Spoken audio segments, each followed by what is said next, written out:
კი ბატონო, მოგესალმებით კიდევ ერთხელ, მადლობა ამ საკითხისადმი დაინტერესებისთვის. ხო, ანუ რეალობა არის ის, რომ უსინათლოებისთვის სარჩელის ფორმება, სასამართლოს რომ მიმართოთ, უნდა შეავსოთ გარკვეული განცხადების ფორმა, ხო, სარჩელის ფორმა, ასევე მაგალითად თუ თქვენ მოპასუხე ხართ და ვიღაცამ გიჩივათ, მაშინ შესაგებლის ფორმა, იგივე ეხება როგორც პირველ ინსტანციას, ანუ საქალაქო ან რაიონულ სასამართლოს, ასევე სააპელაციო და უზენაეს სასამართლოებს, რომ ეს ფორმები სამოქალაქო და ადმინისტრაციულ საქმეებზე არის შესავსები, როცა და ეს არის ის კომუნიკაციის ფორმა, რომელიც მოქალაქემ უნდა გამოიყენოს იმისთვის, რომ მისი საქმე განიხილონ. მე პირადად ვიყავი 2017 წელს ჯერ კიდევ იურიდიული ფაკულტეტის სტუდენტი, როდესაც ეს საქმე წამოვიწყეთ. რა თქმა უნდა, მივმართეთ იუსტიციის უმაღლეს საბჭოს განცხადებით, რომ ეს ფორმები არ არის, ანუ უსინათლო მას დამოუკიდებლად ვერ შეავსებს, აი ელექტრონულადაც რომ გადმოწეროს მაშინ პროგრამა ვერც კითხულობდა, ანუ ჩვენ გვაქვს ხმოვანი კომპიუტერული და ტელეფონის პროგრამები, რომლებიც ვერ კითხულობდა იმ სარჩელს და მივმართეთ იუსტიციის უმაღლეს საბჭოს, რომ ეს პრობლემაა და რაღაცა ვითხოვეთ რეაგირება. მე თან პარალელურად ქვეყნიდან წავედი ამასობაში, მე დავბრუნდი, გაცვითი პროგრამით ვიყავი 1 სემესტრი და რო დავბრუნდი და უკვე უნივერსიტეტს ვასრულებდი, იუსტიციის უმაღლეს საბჭოდან არ იყო არანაირი რეაგირება ამაზე, შემდეგ უკვე გასაჩივრდა ეს სასამართლოში. და ჯერ რა თქმა უნდა საქალაქო, მერე სააპელაციო, უზენაესი და უზენაესი სასამართლოს ეტაპზე ეს საქმე დასრულდა მორიგებით, იმიტომ რომ მანამდე მთელი ეს პერიოდი ჩვენ ვითხოვდით დისკრიმინაციის დადგენას, რა თქმა უნდა, ამ ფორმების ადაპტირებას და მორალური ზიანის ანაზღაურებას. რატო დასჭირდა 9 წელი ამ ამბავს?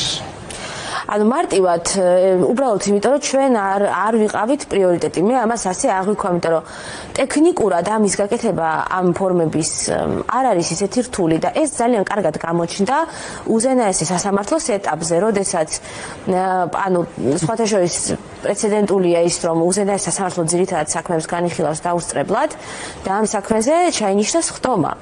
და პირველი სხდომის მერე, როდესაც მოსამართლეებმა ეს მორიგების საკითხი შემოგთავაზეს, დაახლოებით 2 კვირაში, 3 კვირაში, ალბათ რა ვიცი მარით თუ მეშლება, დაგვიბარა უკვე იუსტიციის უმაღლეს საბჭომ შეხვედრაზე, რომ ჩვენ გავაკეთეთ ფორმა, 3 კვირაში რატომღაც გაკეთეს, როცა შეძლოთ რომ არამდეს გაეკეთებინეთ და 9 წელი, ასე ვთქვათ, თქვენი კიდე დისკრიმინაციის ამბავს ავცდენოდით, მაგრამ კი და ონლაინ გააკეთეს ეს ფორმა, უსინათლო ინტერნეტში საიტზე შეავსებს და შემდეგ გადმოიწერს და ამობეჭდავს თუ როგორც იქნება და გადაუგზავნის სასამართლოს. ოღონდ კიდევ ერთი პლუსი ამ შემთხვევაში არის ის, რომ ეს ფორმები მისაწვდომი იქნება ყველასთვის, მარტო უსინათლოს არ შეეძლება შევსება, ნებისმიერ მხედველსაც შეიძლება იგივე ფორმის გამოყენება და უფრო მეტიც თუ ეს საიტებზეც განთავსდება იუსტიციის უმაღლეს საბჭოსი,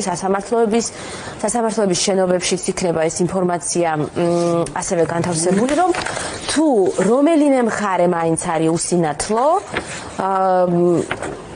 სხვა მხარებს ექნებათ რეკომენდაცია, რომ გამოიყენონ ეს ფორმა. ხო, რატო? იმიტომ რომ მე რომ უსინათლო ვარ და ვიღაცა მაგალითად სარჩელს მიგზავნის, მე ხომ უნდა გავეცნო მას დამოუკიდებლად, ან მაგალითად უსინათლო არის მოპასუხე, ხო, და იმან ხო უნდა მიიღოს შესაგებელი შესაბამისად მისაწვდომ ფორმატში. მე რამე საიმარიამ შენ კითხავ, ეხა ეს მარაზეც საუბრობს, ხო? 9 წელი მიმდინარეობდა ეს პროცესი, ბოლოს მორიგებით დასრულდა და რატომღაც უცებს 3 კვირაში, ხო? ეს ამბავი ამ ნაწილში მოგვარდა თითქოს. აი, ზოგადად მიდგომასთან დაკავშირებით მინდა გკითხოთ, რასთან გვაქვს საქმე, იმიტომ რომ რატომ არ შეიძლება და მაგალითად დასაწყისშივე, როცა სანამ სასამართლოში წავიდე და საქმე და როცა იუსტიციის უმაღლეს საბჭოს მიმართეთ, არ გამხდარიყო, ვთქვათ, ესეთი ამბავი და სასამართლო არ დაგჭირებოდა და მაშინ უზრუნველყოთ ეს ყველაფერი. აი ეს მიდგომასთან დაკავშირებით მაინტერესებს თქვენი პოზიცია. ეს არის რეალურად განგრძობითი ხასიათის დისკრიმინაცია, სწორედ რომ შესაძლოა მქონე პირების და კონკრეტულად უსინათლო და მცირე მხედველი პირების მიმართ იმიტომ რომ არათუ ვთქვათ იმ ეტაპზე, როცა ჩვენ ჯერ მათ წერილობით მივმართეთ. სანამ სასამართლოში შევიტანით სარჩელს, მივმართეთ წერილობით, განვუმარტეთ სიტუაცია, მივაწოდეთ ინფორმაცია, რომ არ იყო ეს ფორმები მისაწვდომი ჩვენთვის და პირველ ეტაპზე უბრალოდ ვთხოვეთ ამ ფორმების ეს ფორმები რომ გაიხადათ მისაწვდომი. მაგრამ ამაზე რეაგირება მათ არ ქონიათ. და შემდეგ უკვე მივმართეთ სასამართლოს, იმიტომ რომ სხვა გზა არ იყო ამ დისკრიმინაციის აღმოფხვრა. ხო, აი რატო რა როგორ ფიქრობთ? ანუ უბრალოდ მიდგომა ესეთი, ანუ არ აინტერესებდათ ეგონათ, რომ რა ვიცი მნიშვნელოვანი არ იყო, არ მოყავდა ამას. არ არის პრიორიტეტული საკითხი, არ არის მნიშვნელოვანი საკითხი და ერთი კიდე რაც ასე ვთქვათ, სისტემურად არის ჩვენს ქვეყანაში პრობლემა არის, რომ ჩვენ ვართ ისევ სამედიცინო მოდელზე ყოფი ქვეყანა. ანუ შესაძლოა ქონე პირებს არა მხოლოდ ვაფასებთ და სტატუსს ვანიჭებთ სამედიცინო მოდელით, ანუ მარტო დიაგნოზით. არამედ მთლიანობაში ქვეყანა მაინც ფიქრობს, რომ შესაძლოა ქონე პირი არის ზრუნვის ობიექტი, რაღაცა მისახედის ანუ დამოუკიდებლად არ შეუძლია ცხოვრება ეს მიდგომა. დამოუკიდებლად არ შეუძლია და არც არის საჭირო.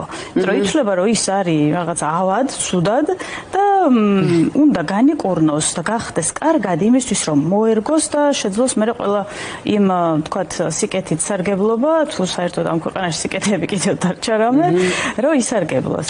ისეთ რა მაინტერესებს, აი რა ხდება მაშინ, როდესაც არჩევნები ახლოვდება? მაშინ როდესაც არჩევნები ახლოვდება, ახსენდება ფრაგმენტული ერთჯერადი ხასიათის კამპანიები, ან რაღაცა ერთჯერადი ხასიათის აქტები, რომელიც ისევ და ისევ არის ან სამედიცინო, ან საქველმოქმედო ტიპის. იმიტომ რომ მიდიან და ვიღაცას მიუზიდავენ პროდუქტს. წავლენ ფოტოებს გადაიღებენ და მე გამოაცხადებენ, რომ მე ერთი ბედნიერი დღე ვაჩუქეთ. და იმ მსგავსი არაფრის მოწელი ერთჯერადი ნაძალადები და ნაყალბები და ფაბრიკაცია ემოციების სრულიად ყალბი, რომელიც სამწუხაროდ ჩვენი საზოგადოების ემოციებზე ჯერ კიდევ მუშაობს. და სამწუხაროდ ისეთ სოციალურ ფონზე, რაც გვაქვს ქვეყანაში, იმ ვიღაცა კონკრეტული ადამიანი, ჩემთან არასდროს არ მოსულა მაგ იმით იმ პროდუქტებით. შეიძლება დიდი ჯოხით გავდენო, მაგრამ ისთანაც მიდიან. ისთანაც მიდიან, რომ მათ თუ ის სოციალური თუნდაც ის ეს ძალიან სამწუხარო რეალობა გვაქვს, რომ ის ერთჯერადი რაღაცა 40 ლარიანი თუ 100 ლარიანი რაღაცა საყოფაცხოვრებო დახმარება იქნება თუ პროდუქტები თუ რაც არის, ისიც კი ვიღაცისთვის იმდენად ღირებულია და მნიშვნელოვანია, რომ ანუ საბოლოო ჯამში პოლიტიკურად მოწყვლადი ჯგუფია. შეიძლება ასე ითქვას თუ არა? ინფორმაციულადაც და აქედან გამომდინარე ყველა დანარჩენი თვალის, იმიტომ რომ ინფორმაციაც იმდენად არ არის სხვების თანაბრად არ არის უსინათლო ადამიანებისთვის ჯერ კიდევ ჩვენ ქვეყანაში ვებგვერდები არ არის ადაპტირებული. ეხლა ვითომ კანონი მიიღეს, მაგრამ ის კანონიც თავისოდ მიიღეს. და აი რაღაცა აი რა სახება ეს კანონი, ეს მაშინ გითხარით ვინმე მისაწვდომობის გაზრდას, მაგრამ ისეთი ფორმულირებით არის მიღებული, რომ რეალურად ვერ გავრცელდება ძალიან ბევრ საჭირო და მნიშვნელოვან ვებგვერდზე. ხო, და აქ ასევე მინდა გითხრათ, ეხლა ეს არის ერთი კონკრეტული кейსი, რომელიც 9 წლიანი ომის შემდეგ რაღაცნაირად სასიკეთოდ გადაწყდა, მაგრამ ეხლა რასაც თქვენ საუბრობთ, მარიამ, ეს არის რომ კიდევ უამრავი მიმართულებით არის პრობლემა, არა მხოლოდ უსინათლო ადამიანებისთვის, ზოგადად შიშომ პირებისთვის, ხო? რატომ ჩვენ აი ამ სასამართლოს ნახეთ, ჩვენ თავიდან მარტო სარჩელების ფორმებზე ქონდა, ანუ ამ 12 ფორმაზე ქონდა საუბარი თორემ. ეს მერე მათ უნდა წამოეწიათ თვითონ, აი რონდომოდათ ამ პრობლემის რეალური მოგვარება 9 წელი ქონდათ ამისთვის. უნდა ემუშავათ უკვე მარტო მაგაზე კი არა, ზოგადად დოკუმენტ ბრუნვა რო უნდა გახდეს მისაწვდომი სასამართლოში, იმიტომ რომ ერთი არის მართლაც სარჩელების ფორმები და მეორე არის სხვადასხვა მტკიცებულებები რო უნდა იყოს გაციფრული. ანუ რაღაცები შეეძლოთ რომ შემოეთავაზებინათ მართლა თუ უნდათ ამ პრობლემის გადაჭრა. ნახეთ რას ვამბობ, იმიტომ რომ მე მაგალითად იურიდიული განათლება, იურიდიული ფაკულტეტი დავამთავრე, მაგრამ ხა აგერ 9 წელია ვერსად ვერ ვიმუშავებ, იმიტომ რომ ხა ელემენტარული შენ თუ სარჩელს შენით ვერ ავსებ. რა თქმა უნდა. ხა რომელ ადვოკატობაზე არის ლაპარაკი, ხო, ხა თუ იმდენი ფული გაქვს რომ გაგიხსნიან კანტორას რავი მშობლები და აგიყვანენ 10 დამხმარეს, კი, მაშინ გერქმევა შენ ადვოკატი და ანუ საქმეს გაგიკეთებენ სხვები. მასე შეიძლება ალბათ, მაგრამ ხა მე მაგალითად არ მაქვს ის რესურსი და იმ რამდენიმე არის ეს მოგოდის ჩაგეჭერთ. არის მსგავსი შემთხვევები? არ არის და ერთ ადამიანს აქვს საქართველოში ჯერჯერობით მხოლოდ ადვოკატის ლიცენზია უსინათლოს, მაგრამ რამდენიმეს იურიდიული ფაკულტეტი გვაქვს დამთავრებული და ანუ იმ დანარჩენებს იმიტომაც არ გვაქვს ეს ლიცენზიები, რომ ხვდებით, რომ აზრი არ აქვს, ანუ იმიტომ რომ ჩვენ ვერ ვიქნებით ბაზარზე, სანამ ეს პრობლემა არ მოგვარდებოდა და არ მოგვარდება, იმიტომ რომ ჯერ ანუ ჩვენ ერთი ფორმა არის სატესტოდ გაკეთებული, მაგრამ ნუ არის და იქ გახდება რამდენიმე ხო 3 თვის ვადა აქვთ მიცემული სასამართლო გადაწყვეტილება. ის მაინტერესებს თქვენ ახსენეთ საუბრის დასაწყისში, რომ განათლება მიიღეთ საზღვარგარეთ და მე შემოვხვდა კიდეც ხოთ შორის Facebook-ზე თქვენი პოსტი. და იქიდან გავიგე, რომ წახვედით სასწავლებლად. საწახვედით რო შეგვახსენოთ და უთხრათ მაყურებელს და იქ როგორი პრაქტიკა არსებობს, თქვათ, იქ რა დამოკიდებულებებია უსინათლო ადამიანების მიმართ, თქვათ. და რას გადმოიღებდით, თქვათ, საქართველოში, რას ისურვებდით, რომ აქაც აკაურ სისტემას მორგებოდა თქვა. ანუ სწავლით მე ვისწავლე 3 ესეთი მსხვილი გაცვლითი პროგრამით, ერთით მომავალ ლიდერთა გაცვლითი პროგრამა Flexi, ეს არის სკოლის მოსწავლეებისთვის, უფროს კლასელებისთვის პროგრამა და შემდეგ თითო სემესტრი გავატარე გერმანიაში და რუმინეთში უკვე ევროკავშირის დაფინანსებით, აი Erasmus Plus-ის პროგრამები, ანუ უნივერსიტეტიდან წამოვედი TSU-დან და უბრალოდ ანუ ჩამეთვალა მე ეს საგნები, ეს კრედიტები. აი გერმანია მაგალითად რომ ავიღოთ. Ну, ეხა ის რომ ხმოვანი შუქნიშნები არის, ის რომ აი გერმანია ხო ერთია, მაგრამ რუმინეთშიც კი აი მაგალითად ავტობუსის გაჩერებებზე ცხადდება რომელი ავტობუსი მოდის. ანუ რაღაცები არის, რაც აი ხო არ არის ჩვენზე ბევრად რაღაცა წინწასული ქვეყანა, მაგრამ ელემენტარული რაღაცები უკვე, რაც ჩვენ კიდე საბრძოლველი და სალაპარაკო გვაქვს, იქ არის. და თან აქ საბრძოლველი, ისეთ საბრძოლველი, რომ შეიძლება წლები აი როგორც ახლა ამ შემთხვევაში ხო წლები მოგვიწია სამბრძოლოში ყოფნა და რაღაცა კიდე 9 წელში რაღაცა ერთი პატარა წინსვლა მივიღოთ, რაც ნუ არ არის ადეკვატური. ძალიან მარტივი რამე თქვით ხო სინამდვილეში, რომ გაჩერებები გამოცხადდეს. სინამდვილე ხო უმარტივესი რამეა. რატომ ჭიანურდება ეს ამბავი სინამდვილეში? მე მგონი ხა ჩვენ ავტობუსებში გაჩერებები ხო ცხადდება. გაჩერებები კი ცხადდება, მაგრამ როდგა ხარ გაჩერებაზე არ იცი რა ნომერი. რა ნომერი მოდის ხო? ან მე სატრანსპორტოში ვირეკავ ხოლმე რამდენ წუთში მოვა, ან თუ ვინმე არის ადამიანი გაჩერებაზე მას უნდა კითხო, ან ავტობუსში დამოხვიდო და იკითხო რა ნომერია. მაგრამ დაუშვებციაც არ არის მისასწრომთან ავტობუსში. ხო, აპლიკაციაც თქვენთვის არ არის ხელმისაწვდომი. აი კიდე რა არის ფუნდამენტურად მნიშვნელოვანი რაღაცები, რაც შეიძლება აი რუმინეთშიც მათ შორის ხო ახსენეთ, ეს არ არის ნამდვილად ის ქვეყანა, რომელიც ძალიან წინ გვისწრებს. მათ შორის ეკონომიკურად და ასე შემდეგ, ხო? რა არის, რა ნახეთ იქ ისეთი, ვთქვათ, რასაც ისურვებდით, რომ საქართველოში ყოფილიყო. თუნდაც ხელჯოხით სიარულის სწავლება, რომ არის არამხოლოდ გერმანიაზე ვიტყვი ახლა, ანუ არამხოლოდ სკოლებში და სასკოლო ასაკის ბავშვი პირი, ანუ მაგალითად ასაკში რო კარგავს ადამიანი მხედველობას, ან დაუშვათ სკოლა არ გაიარ, სკოლაში არ ასწავლის, ნუ რაღაცა მოხდა, ხო? იქ ასწავლიან, ანუ ტრენერი აყავთ სპეციალისტი, რომელიც გასწავლის ხელჯოხით სიარულსაც, მაგრამ სხვა უნარებსაც, აი როგორ უნდა მოამზადო საჭმელი, დაალაგო, დაარეცხო, რაღაცა ესეთი ელემენტი. ყოველდღიურ ცხოვრებაში რაც გჭირდება. ჩვენთან აი ვინც კარგავენ მხედველობას ასაკში, თქვა 20-25 წლის მერე და სპეცსკოლაში ვინც არის არა, მორჩა დამთავრდა ნუ ხდებიან სახლში არანაირი სერვისი, რომ რამე ასწავლო, რომ ახლა ცხოვრება როგორ გააგრძელონ, არ არის. მათ შორის ძალოვანი უწყებებიდანაც არის ეგეთი ხალხი თავდაცვიდან შესაძლოა წამოსული, ანუ თან წამოსული, იმიტომ რომ ისეთ პირობებს უქმნიან, რომ თვითონ აღარ უნდათ იქ დარჩენა და ანუ არც კომპიუტერს არ ფლობენ, არ ასწავლიან ამ ხვანი პროგრამის გამოყენებით და ანუ ხდებიან სახლში. ხო, ნუ ის არის. ეხლა მე რა მაინტერესებს, ეს ამ კონკრეტულ кейსს რო დაუბრუნდეთ, 3 კვირის ვადა აქვთ. ხო, 3 თვის ვადა. 3 თვის უბრალოდ. 30 ივლისამდე უნდა დაასრულონ, სულ 12 ფორმა იყო, ერთი გააკეთეს სატესტო გვაჩვენეს და ну, მისაწვდომია სრულად და ეს დაუდასტურეთ, რომ კარგია და ამ ესე უნდა გააგრძელონ და დანარჩენ 11 ფორმას ველოდებით ივლისის ბოლომდე. ანუ რეალურად ეს მორიგება ნიშნავს იმას, რომ ანუ კონკრეტულ ვადაზე და კონკრეტულ საკითხებზე შევუთანხმდეთ, ანუ ერთი არის ამ ფორმების მისაწვდომა, მეორე არის ინფორმაციული კამპანიასავით, ანუ უნდა გაავრცელოთ მოკლედ ინფორმაცია, რომ ეს ფორმები არის მისაწვდომი, ну, მას შემდეგ რაც უკვე გააკეთებენ ამას და უნდა ასევე მივუთითონ, რომ თუ მხარე არის უსინათლო პირი, ანუ არა მხოლოდ ის, რომ უსინათლომ თავად გამოიყენოს, არამედ თუ ერთ-ერთი მხარე არის უსინათლო პირი, მეორე მხარემაც ეს ფორმა უნდა გამოიყენოს, რომ ელექტრონული ფორმით გაეცნოს უსინათლო ადამიანი ამ სარჩელს. კი ბატონო, მე ზოგადად მაინტერესებს, ანუ აი უსინათლო ადამიანების მხრიდან რამდენად არის ახლა თქვენ ორივეს აქტიურობის შესახებ, რომ ვიცით ჩვენ და რაღაცა მუდმივად ისე ხართ, მაგრამ აი სხვები როგორ არიან ჩართულები ზოგადად პროცესებში? შეიძლება მხოლოდ ამ კონკრეტულში არა ისე ამ რაღაცა მოთხოვნებში, დავებში, ანუ რამდენად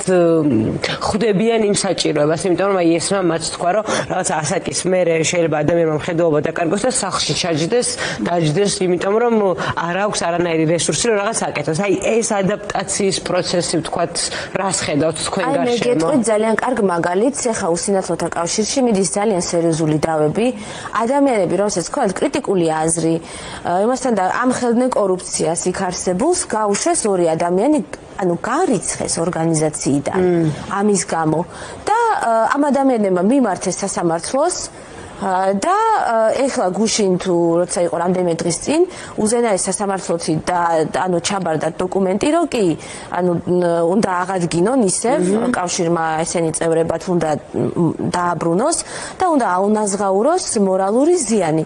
ანუ იმის თქვა მინდა, რომ კიდევ ვიღაცები შრომით დავაქონდათ კავშირის ერთ-ერთი მიერ დაფუძნებული ერთ-ერთი IP-ის წინააღმდეგ, რომ იქიდანაც ხალხი აზრის გამო და განცხადებებზე დირექტორის მხარდამჭერი განცხადების ხელმოწერის გამო გაუშვეს მასობრივად 11 ადამიანი გაუშვეს სამსახურიდან და შემდეგ კიდევ ორჯერ გაუშვეს და ორივეჯერ მოიგეს ეს დავები რაღაც დონეზე, ერთხელ მორიგების და მეორე კომპენსაციები მიიღეს. ანუ კი დავები მიმდინარეობს, აღარ ვამბობ იმაზე, რომ სისხლის სამართალშიც არის ორი ბრალდებული, ესე იგი განსაკუთრებით დიდი ოდენობით ქონების გაფლანგვისთვის და ამიტომ ის რომ და სხვათა შორის ეს როცა გავრცელდა რომ აი სარჩელის ფორმების ადაპტირება მოხდება. მე მომწერეს ვიღაცებმა პირადადაც და მითხრეს რომ ეს ჩვენ ძალიან გამოგვადგება ყველასო. ანუ მიყვნენ ადამიანები რომ ეს ესე მომილოცეს და მოგვილოცეს.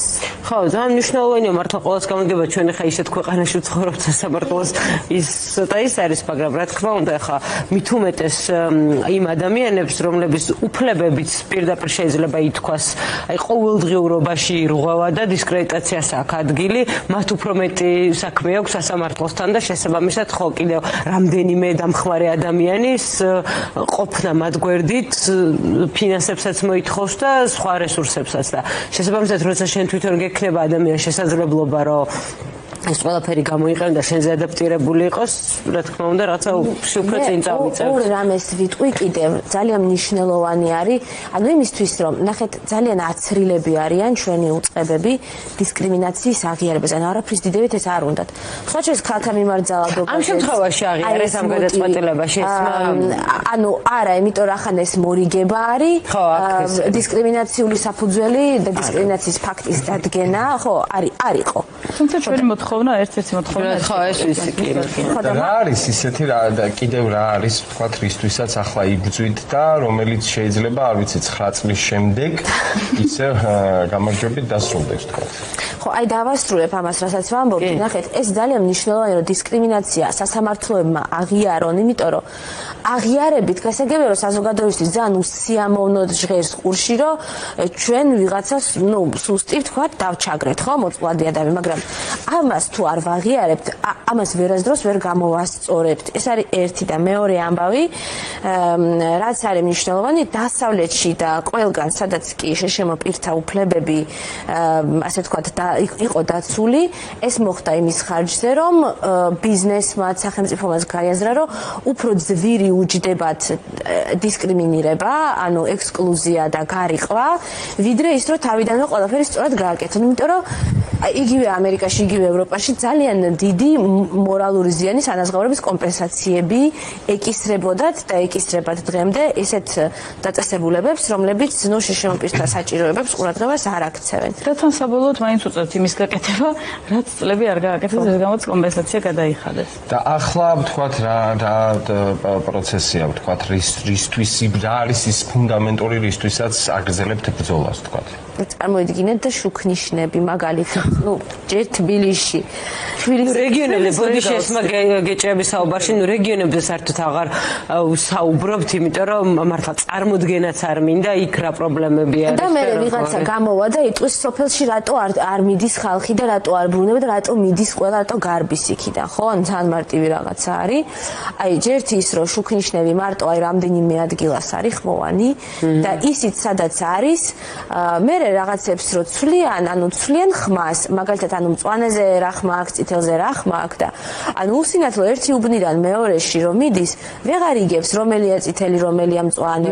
დრო ზოგან მაგალითად მწვანეზე საერთოდ ხმას აღარ იღებს და აი არასტანდარტულად აქვს დაყენებული. ამაზე მაინც ხო რამდენჯერ ვისაუბრე. შემხედრია ხო, ბევრჯერ გვისაუბრია და ისედაც ანა სიხაშვილის ძალიან ბევრი ვიდეო შემხედრია ამ თემასთან დაკავშირებით, ხოთაშორის და ეს პრობლემა საბოლოოდ მაინც ვერ გადაიჭრა. ეს არის მე აი თქვენ რას ფიქრობთ? ნახეთ, აი ამ შუქნიშნებზე რო ლაპარაკობთ პირობითად, ხო, დაყენებულია ეს ყველაფერი, ისე უბრალოდ ჭირდება რაღაცნაირად აი ძალიან პატარა ალბათ ტექნიკური გამართვა. რა პრობლემას წარმოადგენს? ზოგადად მიდგომს პირობებშიც პრობლემა არის, იმიტომ რომ ყოველ ჯერზე ან სხვადასხვა პირობებითაც ხდებენ, ან ისეთი ზოგადი და მარტივი პირობებია, რომ ნებისმიერი ტიპის შუქნიშნით შეგიძლია შეხვედი ამ ტენდერში. და სტანდარტულები არ არის. ან ჭავჭავაძეზე სხვანაირია, პეკინზე, საერთოდ ძველების სხვანაირია, ვაჟა-ფშაველაზე ახლა სადღაც 2 თვეც არ არის, რაც დააყენეს და საერთოდ სხვანაირები დააყენეს. ქეთევან-წამებულზე სხვა არის, წერეთელზე განსხვავებული. ანუ სისტემური არ არის. სისტემური არ არის, იმიტომ რომ სატენდერო პირობებშია პრობლემა და კომპეტენციაში იმ ადამიანების, ვინც ამ პირობებს ადგენს. ხო, შეიძლება რომ ერთი დოკუმენტი დაიწეროს და დავუშვათ არ აქვს მნიშვნელობა ერთი ადამიანის სამსახურიდან რომ მიდის მეორე ხო მოდის და წაიკითხავს იმას და ნახავს. ელემენტარული. აი ახლა კიდე სხვა პრობლემა შეეხე, შენ ერთი დოკუმენტი დაიწეროს, ერთი მიდის მეორე მოდის წაიკითხავს და მანდაც ისე არის ხეცი ახალი რომ მოდის, მე იმას როგორც უნდა ისეცლის, მაგრამ ხო, ეს პრობლემა არის. ორგანიზაციული მეხსიერება პრაქტიკულად არ გვაქვს საჯარიმოებში, ეს არის ყველაფრის ძირი ხოლმე ხშირად. კი ბატონო, აი ერთი ეს მინდა და მეკითხა აი ამ იმაზე რა ქვია რაღაცა არაკომპეტენტურად იღებენო გადაწყვეტილებებს, ხო, ზოგადად თუ არის რამე საკითხენ თუ ყოფილა, რადგან უკითხავთ მაგალითად აზრი იმ ადამიანებისთვის, რომლებისთვისაც კეთდება და რომლებმაც უნდა გამოიყენონ, თქვენ თუ ხართ საერთოდ რამე აი ამ გადაწყვეტილებების მიღებაში ჩართული. გულისხმობ აი მაგალითად უსინათლოთა კავშირს, სადაც ასევე ვიცით რა ვითარება არის, ამაზე გვილაპარაკე ესოჩენ ამ ეთერში, მაგრამ არ ვიცი თუ უკითხავთ აქტიური ადამიანებისთვის მაგალითად. პრობლემა არის ის, რომ როცა მაგალითად რაღაც კანონის მიღებაზე მიდის ლაპარაკი, ეკითხებიან მხოლოდ უსინათლოთა კავშირს და მხოლოდ მათი აზრი არის პრიორიტეტული, ხო უსინათლოთა კავშირი თავის წევრებს მაგალითად არ ეკითხება, იმ ადამიანებს, რომელსაც რაღაც კომპეტენცია, რაღაც გამოცდილება, რაღაცა დაგვიგროვდა, ეს არის ძალიან დიდი გამოწვევა. და ჩვენ ვიგებთ მერე მოგვიანებით ამ ამბებს და მერე ვცდილობთ რომ ვიღაცები ჩავრთოთ, თუნდაც ოპოზიციური პარტიები ან ჩვენით ან მედია საშუალებებით, რომ აი უკვე დავეწიოთ, იმიტომ რომ ფაქტის წინაშე გვაყენებენ. თუნდაც იგივე ვებმისაწვდომობის კანონზე ესე მოხდა და სხვათა შორის აი ერთი დიდი პრობლემა რაც არის რომ შეშემოპირთა უფლებები ითვლება აპოლიტიკურად, ზეპოლიტიკურად ესე ეძახიან, რითიც ეს რაც ნიშნავს, რომ დებატი ამ თემაზე არ იმართება და როცა არ იმართება, ესე იგი ეს უკვე აღარ არის პრიორიტეტი. კი ბატონო, და აღარ არის არც განხილული, არც რაღაცა თუნდაც ხო, ეგრე არის ზოგადად ამ ქვეყანაში არც ერთი ადამიანის ცხოვრება და უფლება და შემდეგ არ არის აპოლიტიკური და ზეპოლიტიკური, იმიტომ რომ ყველაფერი პოლიტიკურია და აი ეს უნდა გავიაზროთ. თქვენ მოხმასა მოიღოს, მაშინ რომ მიაწენენ რომ აი სპეკულირებენ. ხო, აი ეს არის ზუსტად ის რაც ძალიან დიდ პრობლემას ქმნის. ძალიან დიდი მადლობა უნდა გითხრათ ერთმა და მარიამ აქ მოსვლისთვისაც და ზოგადად თქვენი აქტიურობისთვის, არა მხოლოდ უსინათლოების და შიშიმ პირების უფლებებისთვის, არამედ ზოგადად, იმიტომ რომ თქვენ ვიცი მე აქტიურად ხართ ჩართული ზოგადად პროცესებში, ამიტომ მადლობა თქვენ.